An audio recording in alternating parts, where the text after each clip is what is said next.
Bonjour et bienvenue encore. Moi, c'est Trésor Kasereka, votre coach en matière touristique. Et nous sommes en train de parler sur les routes de la RDC.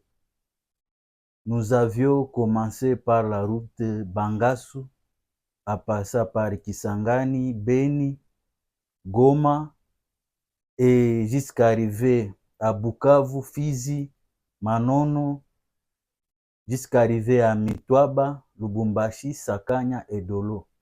Nous avions dit que cette route est longue de 4080 km et nous vous avions montré le potentiel que nous pouvions en tirer si nous devrions utiliser cette route comme il le doit, surtout de les mettre d'abord praticables, parce qu'une route doit être praticable.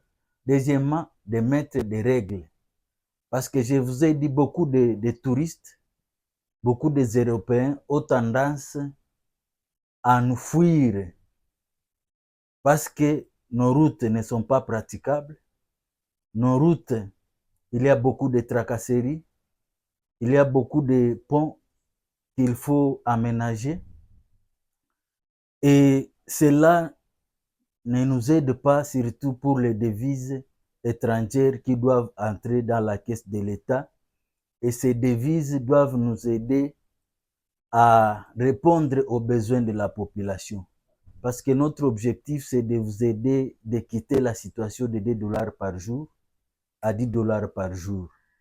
Aujourd'hui, nous allons vous parler de la route Douala-Mombasa.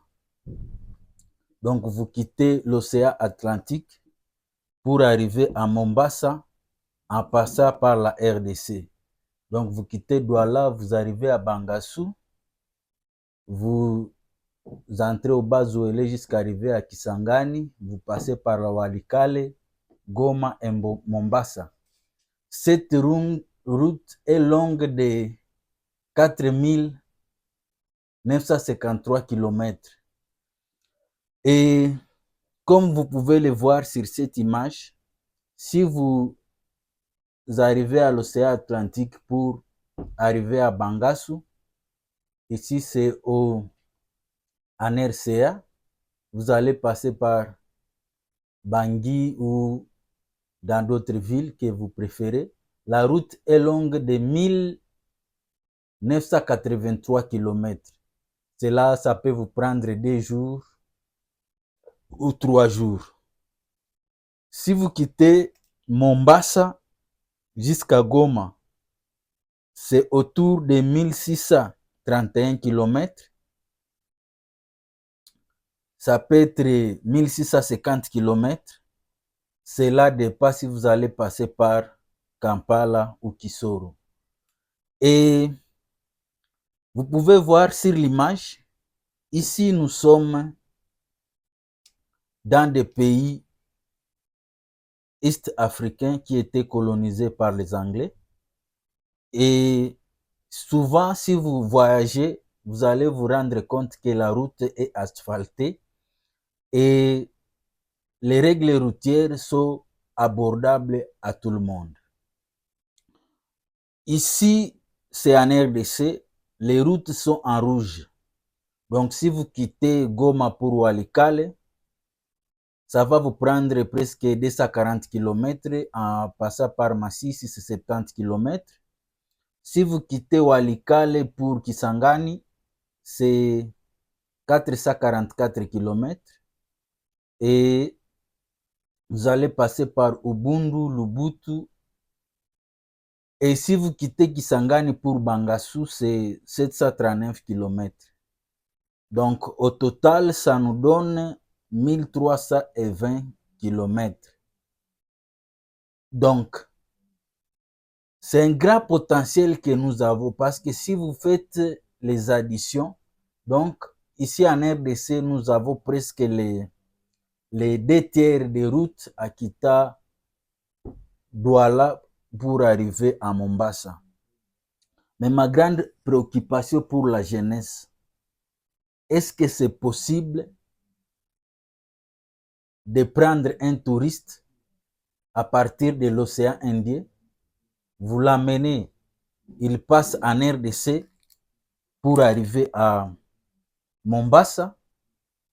Ça, c'est ma préoccupation et c'est ça l'idéal que je veux que la jeunesse de 1990, que nous puissions comprendre, que nous puissions prendre la responsabilité.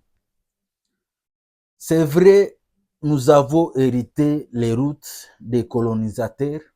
Malheureusement, ils n'avaient pas achevé leur idéal de relier la RDC à travers des routes. Actuellement, c'est notre responsabilité de rendre praticable cette route. Vous quittez Goma pour Walikale et vous quittez Walikale pour Bangassou. Cette route, comme je vous ai montré, a aussi la capacité de générer des bénéfices, de réduire le taux de pauvreté dans notre pays, mais aussi de transformer la communauté. Et si j'ai commencé à partir de l'océan Atlantique jusqu'à l'océan Indien, parce que l'explorateur européen, dans des pays européens, dans des pays américains et dans des pays asiatiques, on ne nous voit pas comme différents pays, mais on nous voit comme un seul bloc. Donc pour eux, il n'y a pas de limite entre ces pays. Mais une fois qu'ils veulent quelque chose, ici à Nairobi, ici au Rwanda, ici en RDC, s'ils veulent quelque chose, ils vont faire tout pour qu'ils puissent l'avoir. Donc, nous devons avoir cette mentalité de ne pas nous voir séparés, mais de nous voir unis. Parce que notre objectif, c'est que nous puissions faire quitter les marchandises de Mombasa pour les faire arriver en RDC. Souvent, ce sont des produits manufacturés qui ont été transformés dans des industries, dans des usines.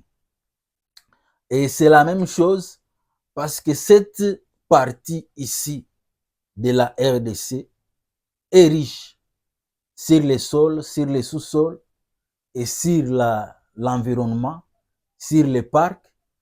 Cette route, nous devons aussi faire comment rendre nos matières premières utiles pour que nous puissions en jouir parce que nous avons une grande quantité de matières premières et cette grande quantité de matières premières peut nous aider à asphalter nos routes, à rendre praticables nos routes. Merci de nous avoir suivis. Rendez-vous dans nos prochaines vidéos.